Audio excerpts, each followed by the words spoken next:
Good morning to everybody. I welcome you to this series of lectures on uniform continuity. My guess is it may be at most 3.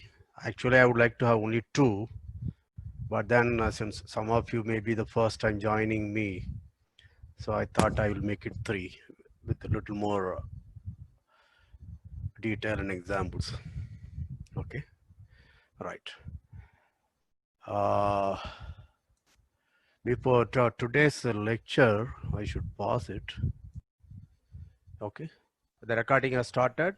As I said, it's your concern. Yogesh Kemnar, you should mute yourself. If I find you doing, then you will be removed from the classroom. Okay.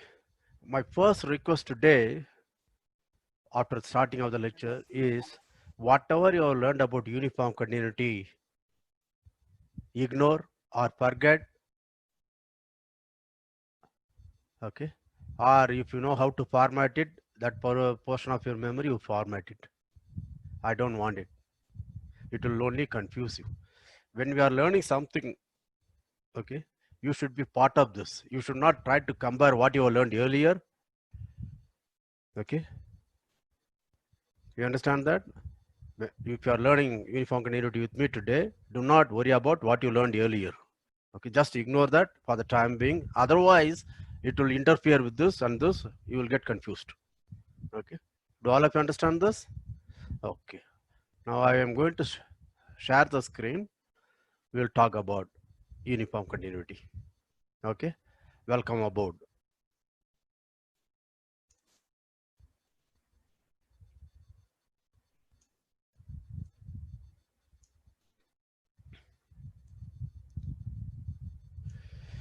Okay, the basic reference is a book with my student Ajit Kumar, a basic course on real analysis.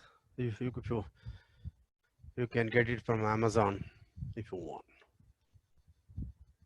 So all of you know continuity, all right? So I'm going to assume that you all know continuity, at least some definition. If necessary, we will review on the way. Okay. Now we want to talk about uniform continuity. See, continuity, when I want to say F is and this is all you have to learn. I'm not, my set A need not be an interval. This will be a non-empty subset of R, not necessarily in interval. Okay, most often you learn continuity where the domain will be some kind of an interval, but this is any set. Okay, so let's fix a point A in A. When I talk about continuity of this function at A, okay, you understand this? We have some definition, either epsilon delta or sequential definition. Let's not worry about it for the time being. Okay, right. But when I want to say F is, okay, let me say vaguely what this continuity of F at A means. That means if X is close to A, you want to say if X is close to A, then I want to say Fx is close to Fa. Whatever it may mean. You can use it in terms of epsilon delta or sequential, whatever. This is the vague idea of continuity. Okay, right. How do I say closeness? The distance between X and A, distance between Fx and Fa. That is modulus of X minus A or modulus of Fx minus Fa. And then you quantify it using epsilon delta. Okay, that's the definition. But when you want to talk about uniform continuity on A, if it's uniformly continuous, on A, this is a crucial word. Okay, what you are doing is, okay, you are comparing, even though we are going to do with the real line, okay, I will also do it to something like a two-dimensional picture. If you know metric spaces, you can also think of metric spaces, but that's not a handicap. If you don't know, please ignore. This is a real line and this is a subset of real line for you. So what it says is take any 2 points in the domain,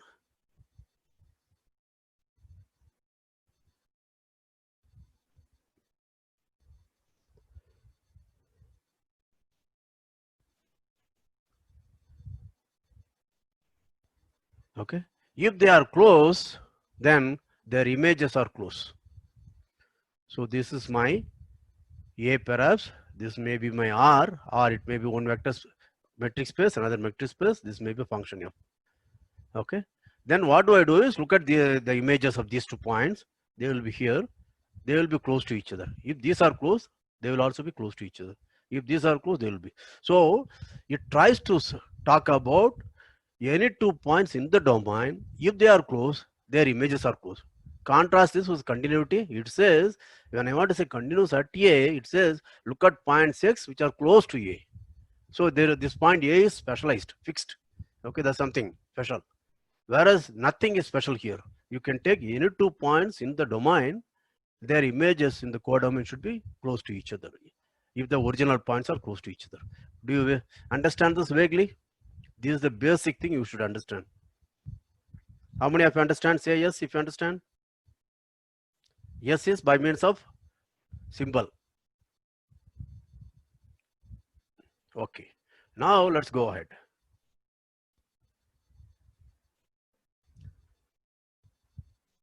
Yeah, okay, this is better. Yeah. Right. Now we want to formulate it very precisely. See, when I want to check F is continuous at A, okay, what I have to estimate is take X near A, then I have to say Fx is near to Fa. That means I have to estimate modulus Fx minus Fa. In terms of metric space, I have to estimate distance between Fx and Fa. All right. Whereas when I want to check F is uniformly continuous, you see that there is no preferred element A here. It says take any 2 elements. It says if x1 is close to x2, then I want to say fx1 is close to fx2. That means I don't know which 2 points. Any 2 points you take. If they are close in the domain, their images will be close in the codomain. Okay. So what does that mean? To check uniform continuity, what should I estimate is take 2 arbitrary points x1 and x2, then I should estimate fx1 minus fx2. Okay. This is all vague. Okay. Now this is how mathematician thinks and then make it very precise. Okay. Think about, pause for 10 seconds, review, then we will proceed.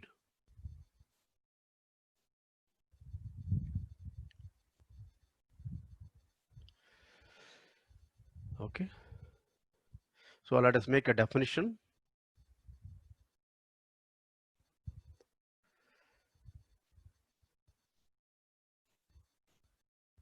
Those of you who know metric spaces, A can be replaced by a metric space X, R can be replaced by a metric space Y. So I will not write it, but this is parallel.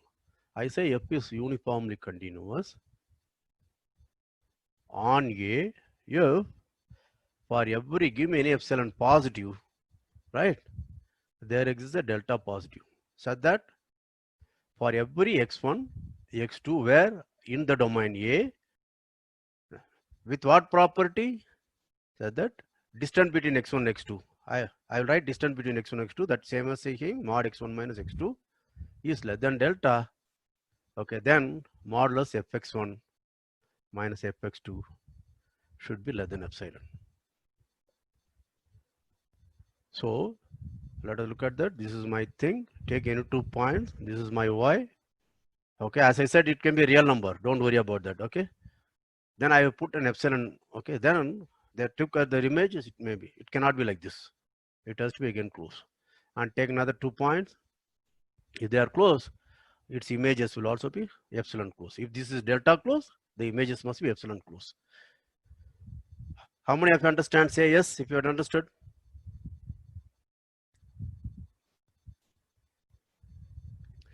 Let's go back to the definition. It says that F is uniformly continuous on A. What is given? You have to give me an epsilon positive. Therefore, I know I'm ready with the epsilon here on the codomain Y. What I'm looking for, then now you have to challenge me. Give me any 2 points, x1 and x2. They are arbitrary. There's nothing like preferred point. Any 2 arbitrary points, x1 and x2, such that distance between x1 and x2 is less than delta. If you assure me, then I can assure you the images fx1 minus fx2 modulus will be less than epsilon.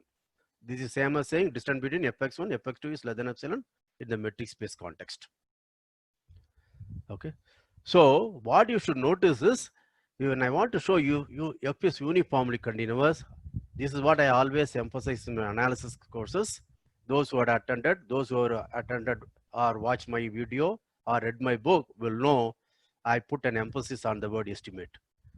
So when I want to show F is uniformly continuous on A, I have to estimate mod fx1 minus fx2 for any x1, x2 arbitrary. Later only I will impose that it should be less than delta. First I will look at only estimate of this kind. Okay. Now let's go through this.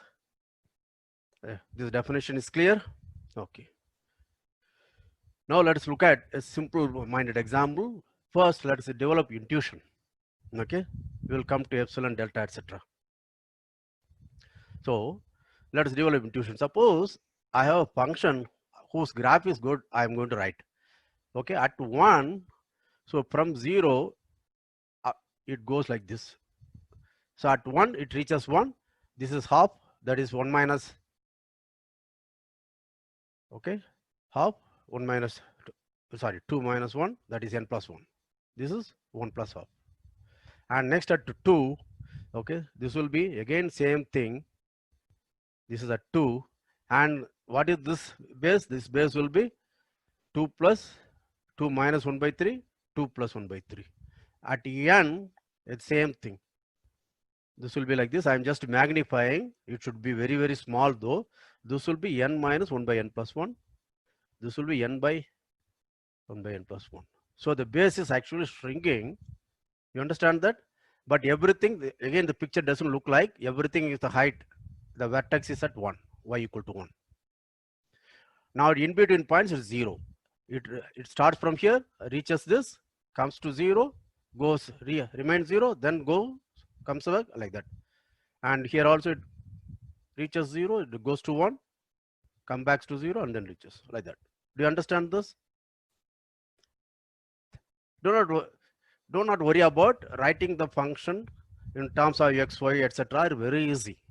Okay, that I will tell you how to do that, but just to try to have a picture.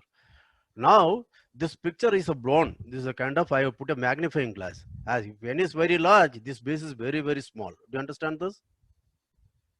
This is very, very small. Now let's look at this point and this point. What is the distance between these two points, or this point and this point? The distance is 1 by n plus 1. You understand this? This distance is 1 by n plus 1. Now at this point it takes the value 1. At this point it takes the value 0. You understand that? Are you following? Okay.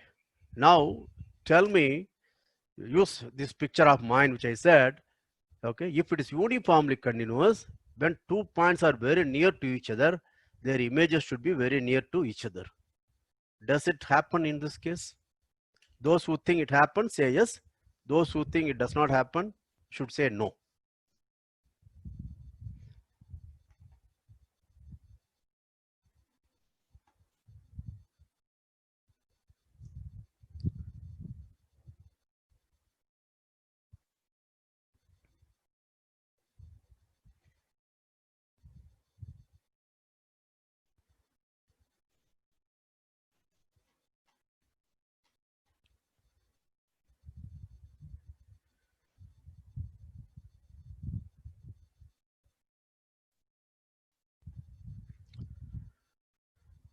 Now you see that you don't want to think.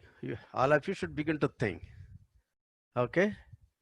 Notice that when you say any large, then n and n plus 1 by n plus 1 are very close to each other, but their images are always at a distance 1. Okay. So if my epsilon is less than 1, then I will be in trouble. For n very, very large, the points, yeah, x1 equal to n, x2 equal to n plus 1 upon n plus 1, they are very close to each other, right? But modulus of fx1 minus fx2 is always 1, which is less than, which cannot be less than epsilon if my epsilon is less than 1. Do you understand this? So I should suspect this function is not uniformly continuous. See, this is the picture which kind of illustrates what I said about. That is, if you take a point very small disturbance, then their images should also have a small disturbance. So this is the point. Let me do a different color. Okay, this is a point, and take a point very small disturbance. Okay, and then to take their images, then it creates only small disturbance. This will be f of x1, this will be f of x2, but they are epsilon close to each other. Okay, so you see that we don't have any definition, no epsilon, no delta. By understanding intuitively what it means, I can. Now, can I write down this function? Yes. Right? What is this? This is a point. I have to write down the graph. That's it. This is a point n minus 1 by n plus 1, comma 0, and this is the point n comma 1. So this is the line segment joining these two. So your coordinate geometry tells you how to write down y equal to something, the slope into something. So you know how to write it. Similarly, you can write it here, and in between you have to put 0. So you can write down very explicitly this function. You should try it out in discussion room. But that's immaterial. That's not really going to help. What is going to help is having this picture in mind. Okay, I will give you 10 seconds. Catch up with me. Then we will go ahead.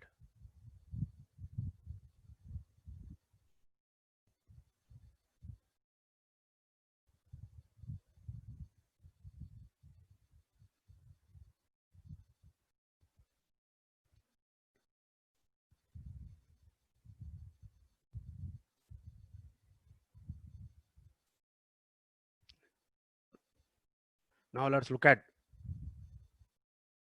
some standard examples quickly.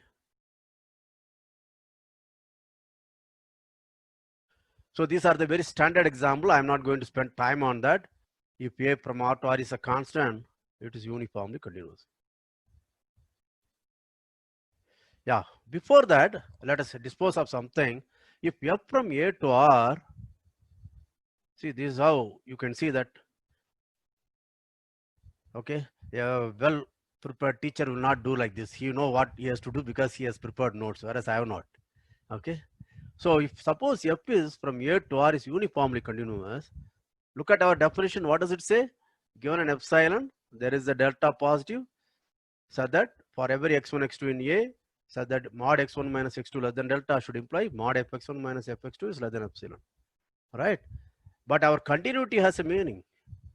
So I want to know whether F is continuous on A. Do you understand this? I know F is uniformly continuous on A. I want to know whether this implies whether it is uniform, which is continuous on A. Remember, when F is continuous on A, what should I do? I should check. What should I check? That is, for every A in A, whether F is continuous at A. Okay, this is a question. You understood that? Right. Now, how do I check F is continuous at A? Let us use epsilon delta definition. You are going to give me an epsilon positive. Okay, this is given. Then I have to find a delta.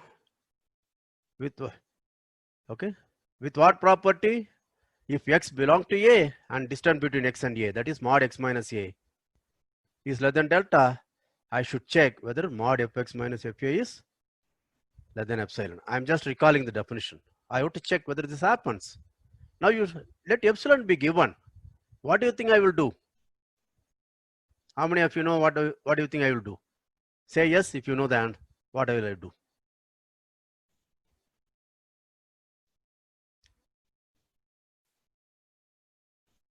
I am giving a chance to think along with me, okay? Do not shy away from that.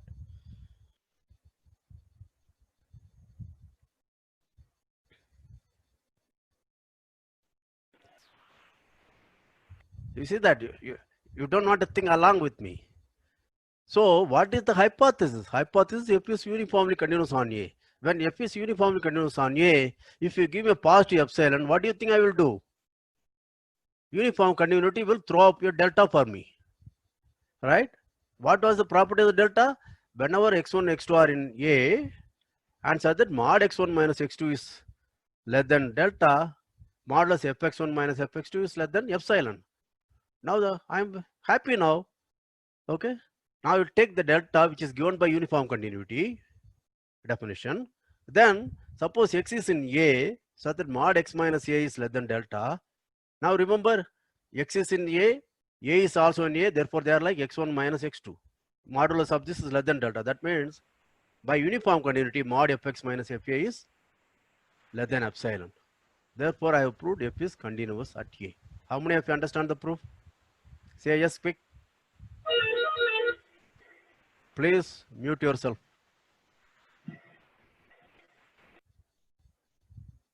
Okay. Now, this is where the misconception comes for all.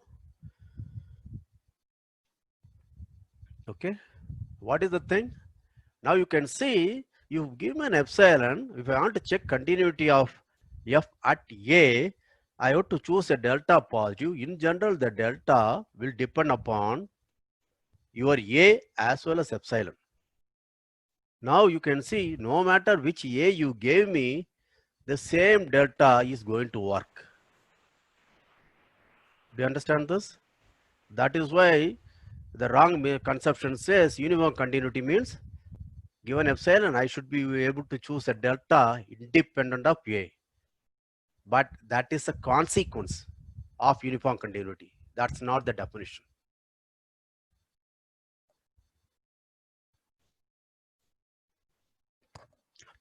Do all of you understand this? This is the reason why that thing is emphasized. Remember, this is a consequence. Uniform continuity as a consequence. Okay, you know f is continuous at each and every point, and in the proof I find out the delta which may depend upon A and epsilon depends only on epsilon. It does not depend upon A. That's a kind of revelation for me. I just found it. Okay. Now, why this is important? Because many students believe uniform continuity means I have to find a delta which is independent of A. That is like, now I will start give you a story. You will understand what it is. If you think of I have to find a delta independent of A, then what you will do is you will try to estimate fx minus fa. Okay. And in such a way that the delta which you find is independent of A. Whereas uniform continuity wants you to estimate fx1 minus fx2. There is no emphasis on any A, no specific point. It is any arbitrary point. Now you may wonder what is wrong. I will give an example quickly. You will see what I mean. Let us look at an example now. Okay. My domain A is, let us say, alpha to infinity, whereas alpha is positive. So this is the same as set of all real numbers x such that x is greater than or equal to alpha. Right? Now fix a point in A. I want to claim it's uniformly continuous. Okay. I want to claim f. Okay. I have not even defined f of x equal to 1 by x. I want to say f is uniformly continuous on A. Okay. Suppose you want to check according to your definition, I want to choose delta independent of A, then I will start estimating this fx minus fa. That is, I am going fast because these are all very trivial algebra.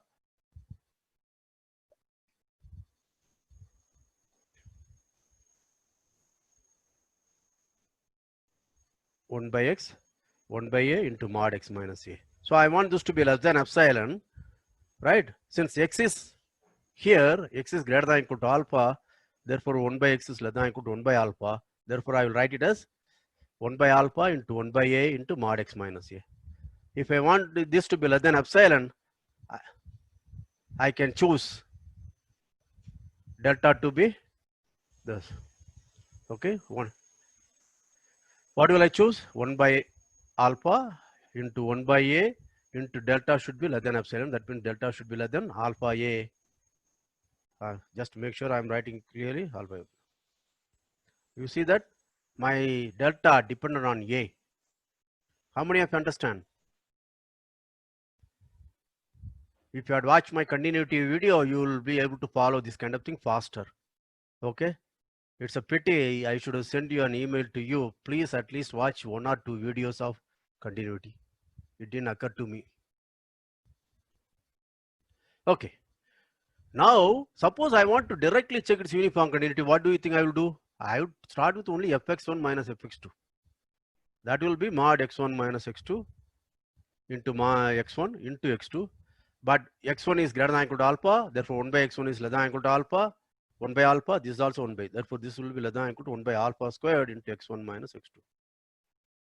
Therefore 1 by alpha squared into delta should be less than epsilon. That means my delta should be anything positive less than epsilon alpha squared epsilon. See, now this delta is independent of A. Just because your A was there, it was okay, this is a constant, so you never bothered about estimating this. Whereas the moment it's x1 and x2, these are arbitrary, there is no special role for any one of them, then I look for any estimate for x1 as well as for x2. See, this is the advantage. So the lesson you should learn is, when I want to check uniform continuity, I should estimate mod fx1 minus fx2.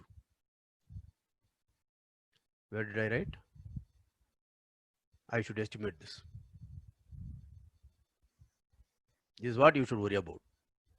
Okay, I will give it about 15 seconds. Please go through, review, pause, review, then we can proceed.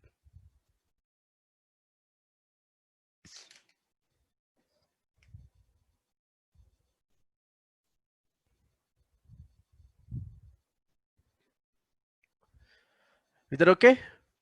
Again, you can review. So the lesson is, whenever you want to check uniform continuity, you should worry about estimating distance between fx1 and fx2 for x1 and x2 arbitrary elements of the domain of F. This is what you should learn. Okay. Now this is all serious mathematics. Let me tell you a story. See, there was a great doctor in the thing.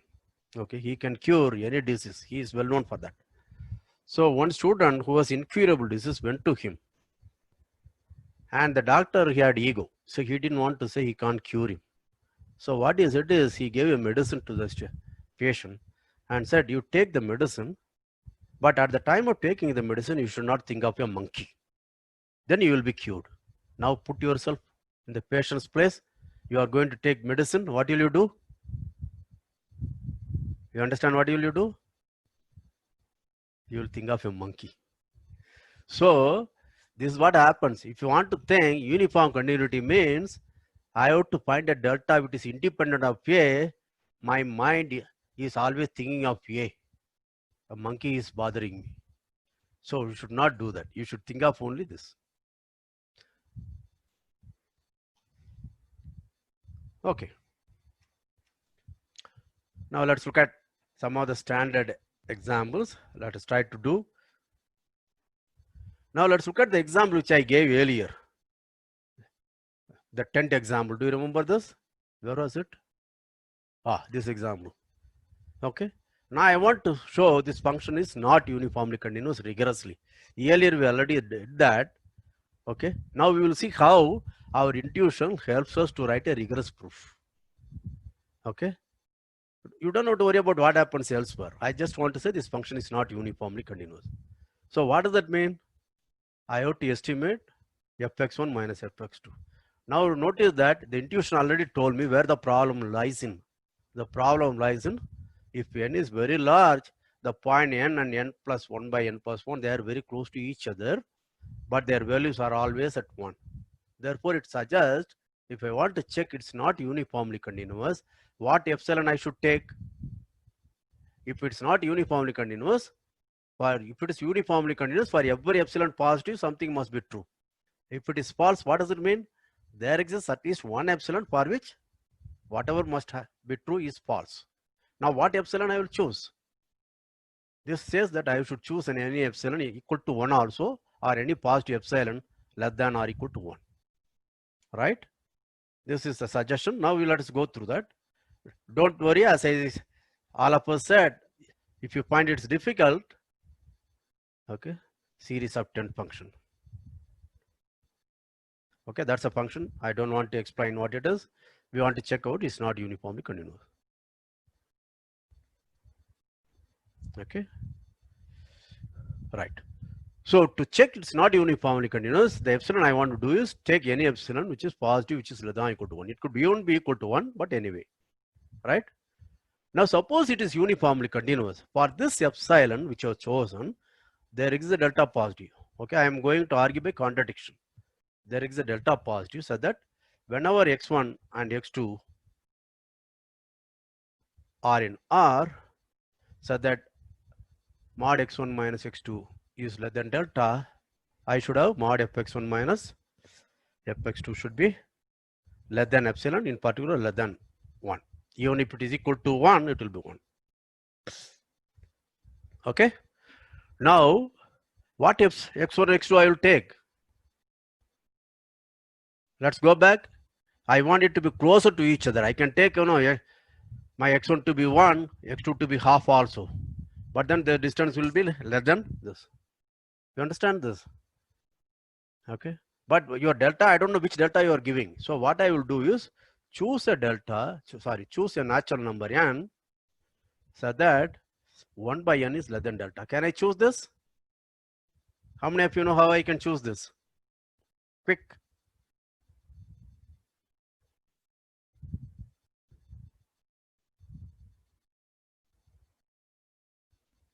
This is what is called Archimedean property.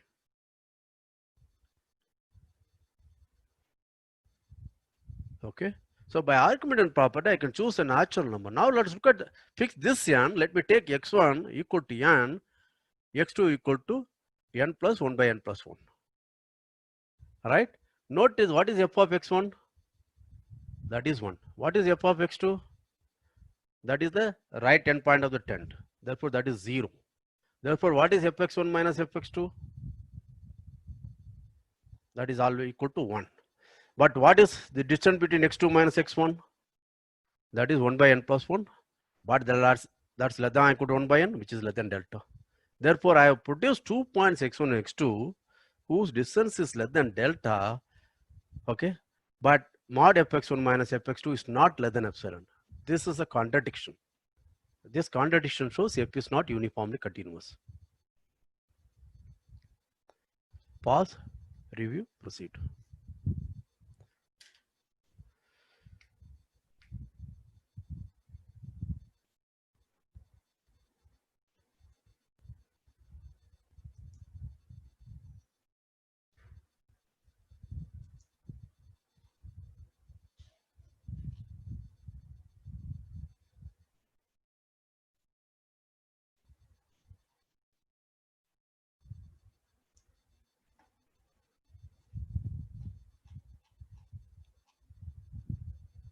Okay. Right. These things you should again discuss with your friends. See, this is what you should do even when you are watching my other videos. Now let's look at one more example. I will try to develop intuition. At the same time, I will also try to do that. Let us look at the function 1 by x, which we defined earlier. But now the domain is 0 to infinity, all positive numbers. Right? Okay. Can all of you draw the picture of this? Okay, this example, next example.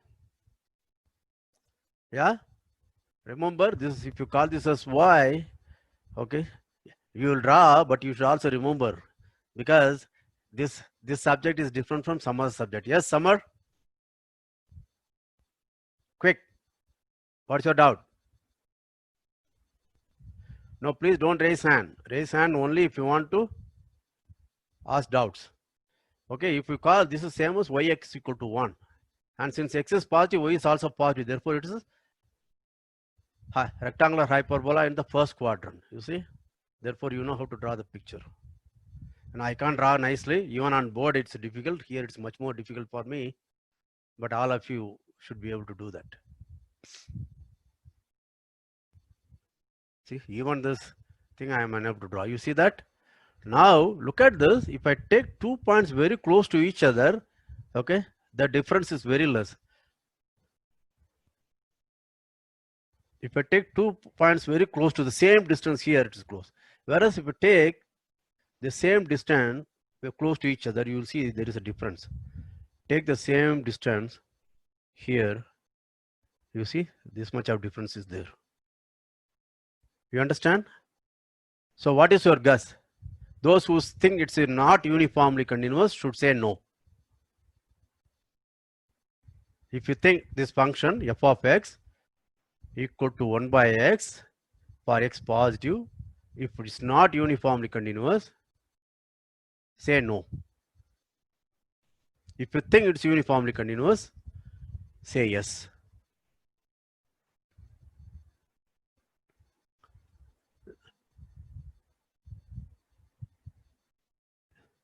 Yeah, you see that you now already built intuition about uniform continuity. You see that why you are thinking the points may be very close to each other, but if the points are very near to zero, then I can see there could be a lot of difference in their values. Whereas towards infinity, this side, okay, there is no problem. Only when I go near zero, there could be a problem. That is, I may be able to find 2 points x1 and x2, which are close to each other and also close to zero. Both are close to zero.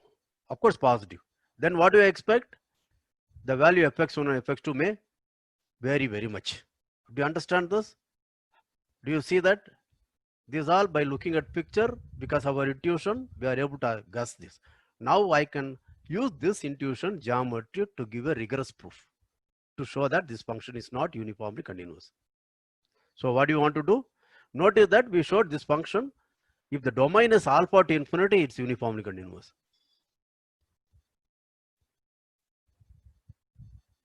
But if I put 0 to infinity, then there is a problem. See, so that the problem is going to be, this is a troublesome point 0. So as points are close to 0, if even though they are near, their images will have very, very distant values. Okay, so now this intuition tells me I have to find 2 points which are close to 0. Can you give me a point which is close to 0? Points which are close to 0. The moment you say I am looking for points which are close to 0, what kind of numbers you will think of? Okay, those students who have been trained by me will know. Just to prove that they are right, let me ask a question. Okay, yeah, Aman, what points you will take as for x1 which is near to 0, which is positive? 1 by n. Very good, for n large. You understand that? Somebody may say some positive epsilon, okay, just because you are trained by somebody else. Okay, now I want a point which is also close to x1 as well as close to 0. What point I will take? Next, somebody? Archana? Archan. Quick, you should be prompt. Tamogna? 1 by n plus 1. Yeah. Or 1 by 2n, yeah. Yes, that will be easier. So you are read by book now. I can see that. Otherwise, you will say 1 by n plus 1. Now, see, I have 0 here. I have 1 by 2n. And I have 1 by n. And what is the distance between 1 by 2n and 1 by n? You don't have to compute. It should be 1 by 2n. Why? The 0 and 1 by n, the midpoint is 1 by 2n. Therefore, the distance must be 1 by 2n, right? Therefore, mod x1 minus x2 without computation, I know it's 1 by 2n. Now, what is fx1? Fx1 is n, fx2 is 2n. Therefore, modulus fx1 minus fx2 will be n. N is a natural number, therefore it's always greater than or equal to 1, right? Now, this is all working. Still, there is no epsilon, no delta. Do you understand this? Unlike your classroom teacher, I don't say give me an epsilon, I will do something. No. Now this tells me what epsilon I should choose. What epsilon I will choose to show you f is not uniformly continuous? I'll choose epsilon to be 1. Okay. Now suppose for this epsilon, assume f is uniformly continuous. For this epsilon equal to 1, then there is a delta positive. So that whenever x1 minus x2 is less than delta, mod fx1 minus fx2 must be less than epsilon, which means less than 1. Right? Now let us choose x1 to be 1 by n and x2 to be 1 by 2n. Then their distance is 1 by 2n. What do I want? I want this to be less than delta. Then only I can apply. Because fx1 minus fx2 will be 1. That's a contradiction. But I have to ensure 1 by n minus 1 by 2n. That is mod x1 minus x2 is less than delta. So how will I ensure? I have to choose an n such that 1 by 2n is less than delta. That is again possible by Archimedean property. Now how will you use? See, the textbook proof will not go like this. Textbook proof will say we will prove it by contradiction. Okay, assume that f is uniformly continuous. Let epsilon equal to 1. By uniform continuity, there is a delta positive. Then choose a natural number n, so that 1 by 2n is less than delta. Then choose x1 equal to 1 by n, x2 equal to 1 by 2n. Then mod x1 minus x2 is 1 by 2n, which is less than delta. But mod fx1 minus fx2 equal to n, which is greater than or equal to 1. This is a contradiction. See, step by step, this is how the textbook proof is done. But it doesn't tell you how do I know, okay, which epsilon I should took. How do I know I have to choose x1 to be this, x2 to be this? How do I know at the moment you gave me a delta, how do I know I have to choose an answer that this happened?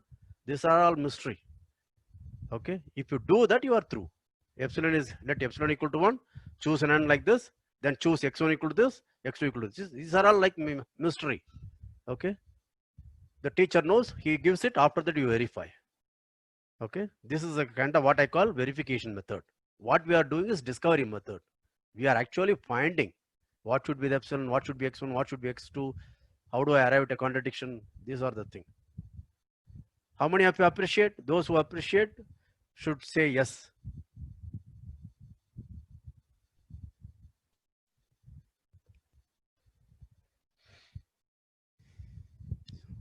Okay.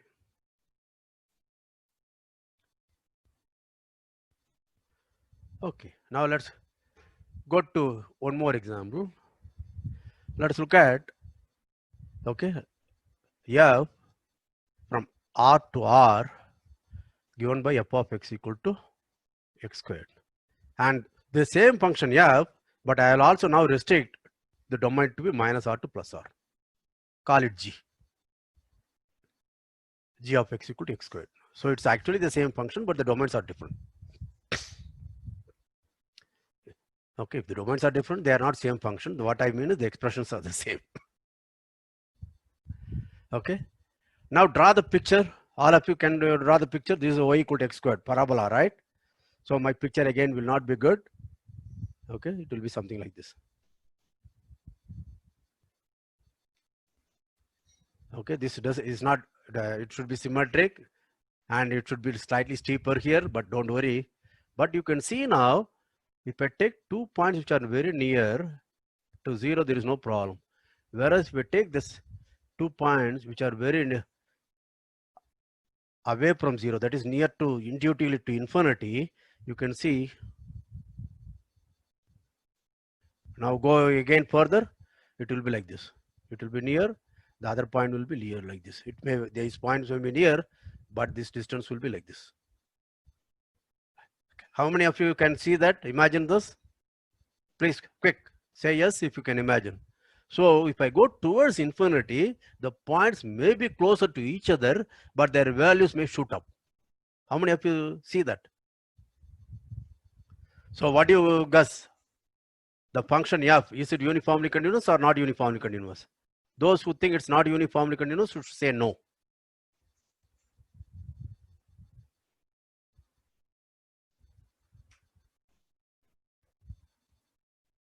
Very good. That's correct. You understand that? So we want to prove f is not uniformly continuous on R.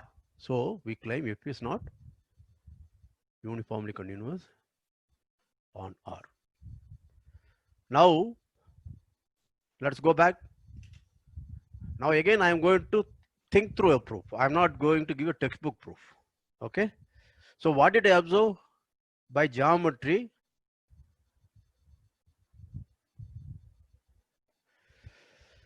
okay. So what did we observe? We said if I take x1 and x2, which are very large, this is a notation for very large. This means very large. That is towards infinity intuitively. But x1 and x2 are close to each other. What I found is fx1 may not be close to fx2. This is what I found out. Do you understand this? Do all of you agree? Okay, good. This is the intuition. Now I want to make a rigorous proof out of this intuition. So what should I find? I have to find a point X which is very large. Now, what points are very large intuitively? When I ask you a point X1 which is very large, now again students trained by me will know what is the answer. Yes, Tamogna, what point I should take? Any n belongs to natural. Take n which is very Large. natural number, right? Now I want a point X2 which is very close to X1. What point I will take now? N plus 1 by n. N plus 1 by n. I can take 1 by n plus epsilon very small, but again that will be defeating the purpose. You see that? This is what the training helps you. Now let's look at what happens to f of x1. So fx2 minus f of x1. I don't have to write modulus, but anyway I will write it. It is n squared plus 2 by n plus 1 by n squared minus n squared. Sorry, it's 2. 2 into n into 1 by n. That is 2, right? I'm sorry. N squared plus 2 plus 1 by n squared minus n squared, which is 2 plus 1 by n squared. This is always greater than or equal to 2. Do you understand that? Now we are ready.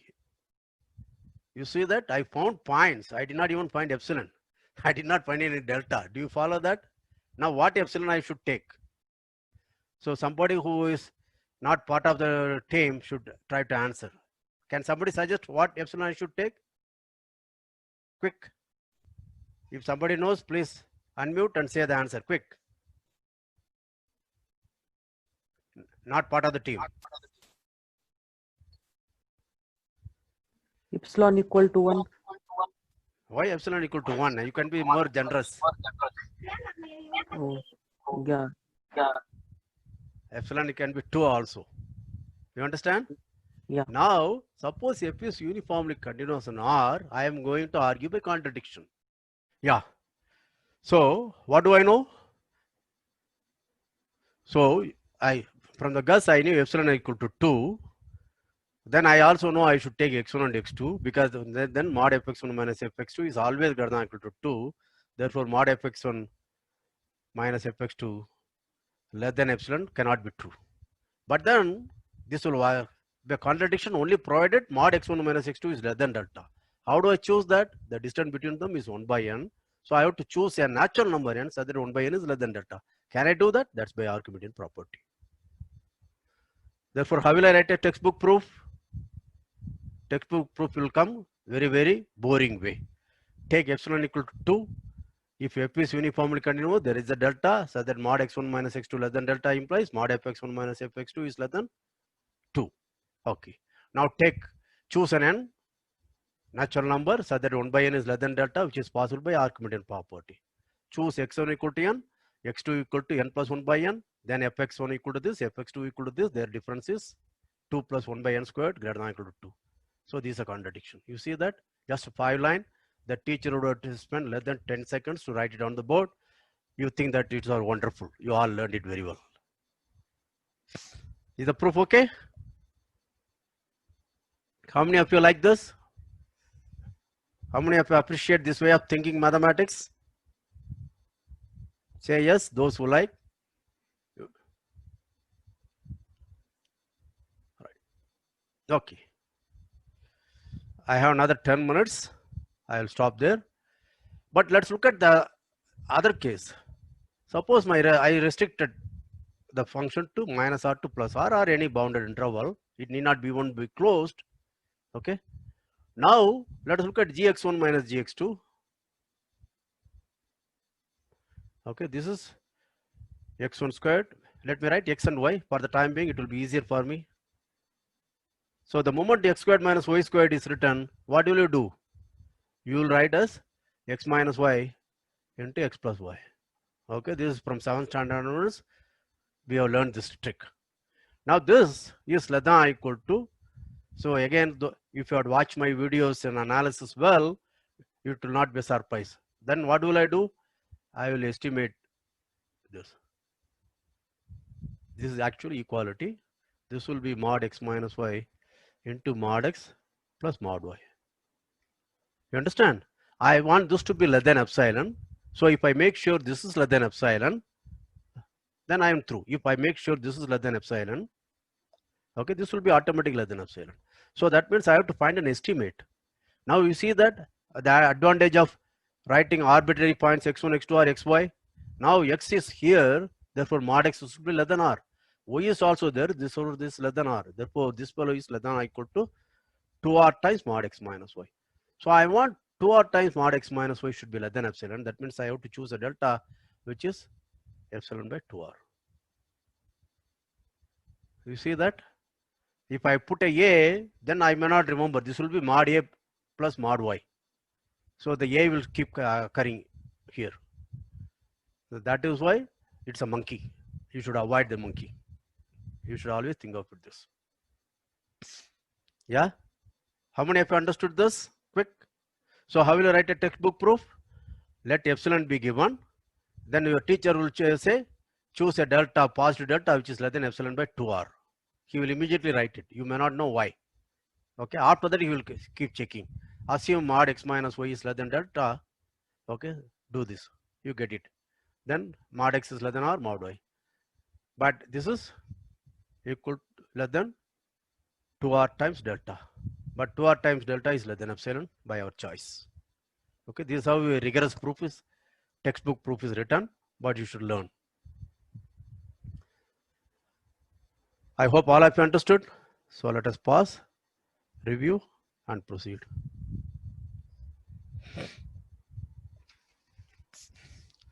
So I want to do few more examples. Okay. What I will do is I will look at a very important class of, rather one important class of functions which will always yield uniformly continuous function. And second, how to get that important class. Okay, with that I will stop. So let us suppose f from a set A to R, this may again be from metric space. I say f is Lipschitz. Okay, on A, if there is an L positive, L for Lipschitz, so that for all xy in A, okay, distance between x, okay, distance between fx and fy, that is modulus fx minus fy, you are in this case is less than or equal to L times distance between x and y. That is, if you are in this case, mod fx minus fy is less than or equal to L times mod x minus y. Do you understand this? Mod. Do you understand the Lipschitz condition? Is there any geometry in the definition of Lipschitz condition?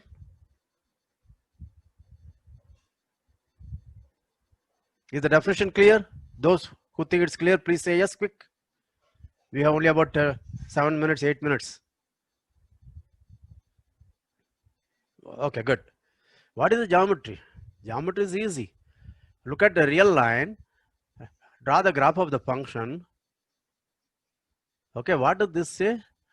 X comma fx, y comma fy, and okay, x comma fx. Okay, let us say y comma fy. Then this is the chord joining that. What is the slope of the chord? Slope of the chord is fx minus fy or fy minus fx by x minus y. This is the slope of the chord. So what does it say? Whatever chord I take, non-degenerate chord I take, its slope is bounded above by L. That is the geometry. How many of you understand this? If you don't, discuss in your classroom, discussion hour. Okay. So what is the geometry of Lipschitz? The slope of the chord, okay, is bounded above by a constant. So whatever chord, see, any x and y could be any point. Okay. Also, you should think intuitively. What does it say? If x and y, okay, are at a distance, fx and fy cannot be blown away. It cannot go very, very far away. It is bounded by some constant time distance between x and y. Do you understand this vaguely at least? Try to think. Whenever you have a definition, do not jump. Try to think vaguely. Try to understand.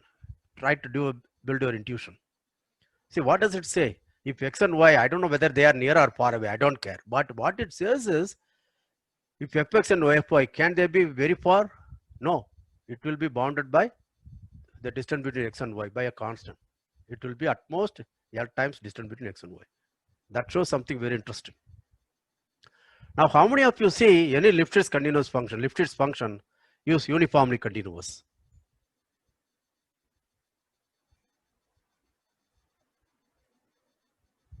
Okay, any Lipschitz, F Lipschitz implies F uniformly continuous. Why? What is that I have to estimate? I have to estimate fx minus fy, fx1 minus fx2. But I have to estimate this. I want to show it's less than epsilon whenever distance between x and y is less than delta. But notice that I have an upper bound for this. Since it's a Lipschitz function, I know there is an L such that this is less than or equal to mod x minus y. Again, if you want, you can write distance here. So if I want to make sure this is less than epsilon, it's enough if I make this fellow is less than epsilon. Right? But this fellow is less than epsilon if mod x minus y is less than epsilon by L. That means I have to choose a delta which is epsilon by L. That's it. How many of you understand this proof? Quickly say yes if you understand. So any Lipschitz function is uniformly continuous.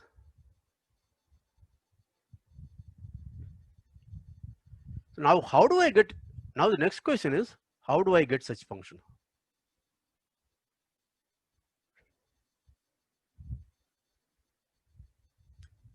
Okay, now this is where I don't believe the teacher saying it should be linear and it should be self-contained, etc. Now I have so far, even those who attended my lectures will know I have done real number system, sequences, continuity. I have not talked about differentiation. I have not talked about mean value theorem. What I am going to do is the following. Suppose f is a continuous function from an interval from to R, assume it's a differentiable. This is the interval. J is an interval of R. Assume this is differentiable. Further assume that derivatives are bounded by some constant for all x in J. Notice that I said the slopes of the cards are bounded above, right? Now if I let this point, okay, this is my x, let me write. This is my x, this is my y, and y keeps on changing. Then what will be the slope? The slope, as you know, will become the slope of the tangent at the point x, assuming the tangent exists, right? But the slope of the tangent by our differential calculus is nothing other than the derivative. Therefore, it suggests to generate Lipschitz function, what should I look for is differential functions whose slopes are bounded. How many of you understand my logic? You do not understand 100%. Do you understand how I arrived at this condition? That's all I am asking.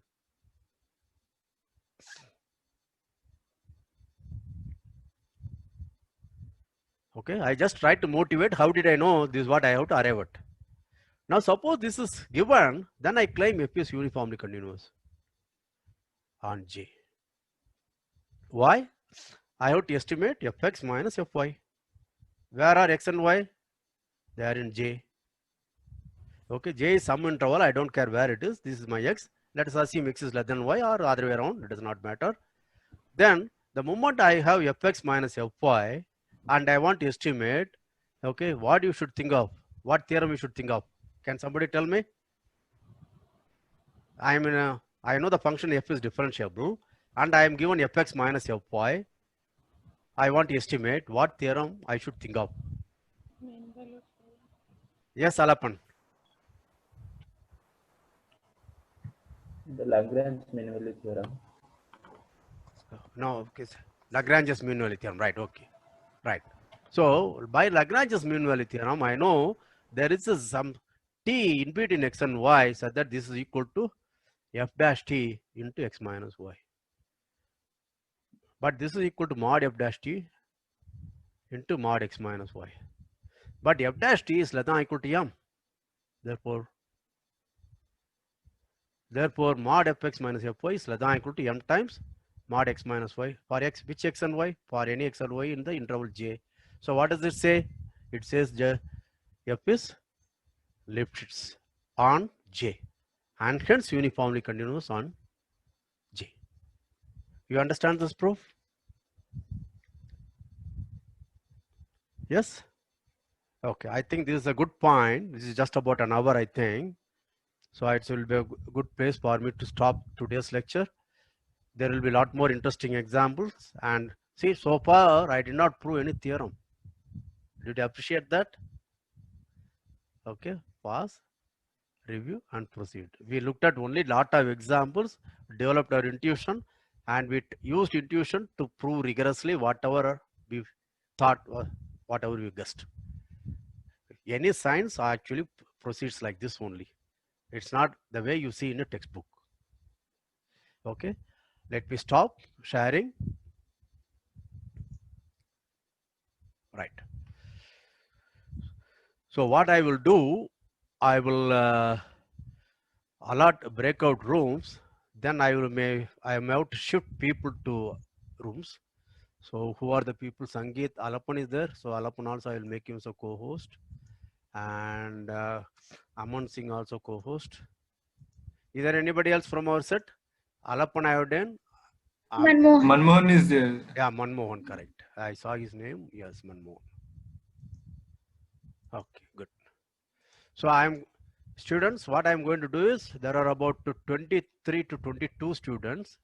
Exclude me. Therefore, I think 4 rooms are more than enough. So I will make 4 breakout rooms. You go to your room and discuss. And my former students will be there to help you how to go about discussion.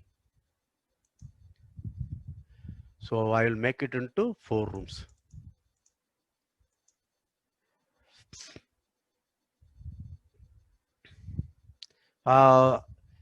So you 6 guys, if you happen to be in the same room more than 2, please let me know. Okay, I will shift you to some other room. Okay. Yeah. Okay, sir. I hope I did this correctly, but it may not. And the timings is for 36. So by 12:10 you should be back. 40 minutes time. So you all can go to your breakout rooms. It's 110 will be. 1 does not have anybody, right? Alapan, Shubham, okay. Here Alapan, Manmohan, both are there. Tamogna are also there. So I will move into room number 1. Okay. Right. And Aman, Rishi, Sangeeta Pakare, both are there. Here Depanvita is there. Okay. So there are too many people in room number 1. So I will choose somebody to where something is less. So room number 5. Room number 4. Tamogna, please join. Okay, I am not assigned any room. I assigned you to room number 1. Oh, okay. Let me. Can you join? Otherwise, tomorrow I will write up and then No, manually do it that. is not showing to me. Room number Oh 1. my gosh. Just place me there. Let me see. Sir, in one room, 2 are okay, na? The 2 are okay because there are 2 6 of formers. you. There are only 4 rooms, right? By pigeonhole principle, Yes, sir. at least 2 rooms should have 2 people. Yes, sir. Okay, good. Tamogna, I don't know what to do. I said okay. I said join. He has not joined. It's not showing to me. Yeah, I have done that. You come to the main room. Come to the main room. I'm in main room. You are in main room? Okay, I'm going to breakout room. Okay, it is showing me now.